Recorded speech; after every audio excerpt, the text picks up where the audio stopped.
মুর্শিদাবাদ জেলায় বিচারাধীন প্রায় 11 লক্ষ ভোটারের নাম। রাজ্যে 60,06,775 জনের নাম এখনও বিবেচনাধীন পর্যায়ে রয়েছে। তার মধ্যে প্রায় 11 লক্ষই মুর্শিদাবাদ জেলার। শনিবার পশ্চিমবঙ্গের এসআইআর এর প্রথম দফার চূড়ান্ত ভোটার তালিকা প্রকাশ করেছে নির্বাচন কমিশন। সেই তালিকাতেই সামনে এসেছে এই তথ্য। এখনও মুর্শিদাবাদ জেলায় বিচারাধীন রয়েছে প্রায় 11 লক্ষ ভোটার। শুনানি প্রক্রিয়ায় ফর্ম 7 এর ওপর ভিত্তি করে বাদ গিয়েছে 14,985 জনের নাম। ফর্ম 6 এ নতুন করে নাম যোগ হয়েছে 5,272 জনের নাম। আগেই খসড়া তালিকা থেকে বাদ গিয়েছিল 2,78,000 ভোটারের নাম। খসড়া তালিকায় নাম ছিল 54,85,000 ভোটারের। তার মধ্যে প্রায় 11 লক্ষ ভোটারই বিচারাধীন। এদিন যদিও মুর্শিদাবাদে এসে এসআইআর নিয়ে কেন্দ্রীয় সরকার নির্বাচন কমিশনের বিরুদ্ধেই তোপ দেখেছেন পৌর ও নগরোন্নয়ন মন্ত্রী ফিরহাদ হাকিম। কি বলেছেন ফিরহাদ হাকিম?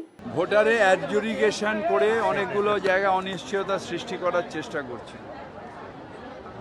আমরা আমাদের নেত্রী মমতা বন্দ্যোপাধ্যায় এই অনিশ্চয়তার বিরুদ্ধে সুপ্রিম কোর্টে নিজে দাঁড়িয়েছেন, লড়াই সামনে দিয়ে এগিয়ে করছেন। এসআইআর তাড়াহুড়ো করে অন্যায়, যেহেতু বাঙালি ভোট দেয় না বিজেপিকে, তাই তারা বাঙালির ভোট কাটার জন্য ব্যস্ত হয়ে রয়েছে। আমি সবাইকে বললাম শান্তিতে থাকবেন, উত্তেজিত হয়ে কোনো লাভ নেই। আমাদের লড়াই মমতা ব্যানার্জি লড়ছেন এবং এইটা নিশ্চিত যে অন্যায় বেশি দিন থাকে না, সত্যের জয় হবেই।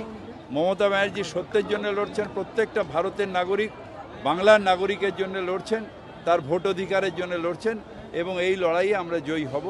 মাথা গরম করে ভাঙচুর করে কিছু লাভ হয় না।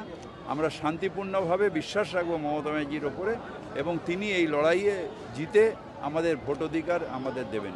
মুর্শিদাবাদ জেলার এই 11 লক্ষ ভোটারদের নথি যাচাই করছেন হাইকোর্টের প্রধান বিচারপতি নিযুক্ত judicial officer.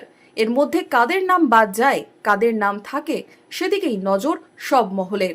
Bureau report, Madhyabanga news. Manmohini health care, স্বাস্থ্য সেবায় অটুট শ্রেষ্ঠত্বের শিরোপা। জেলায় প্রথম robotic knee replacement, cardiology with cath lab, neurosurgery, specialised trauma unit থেকে স্পাইন ট্রেন, একগুচ্ছ পরিষেবায় নিয়োজিত।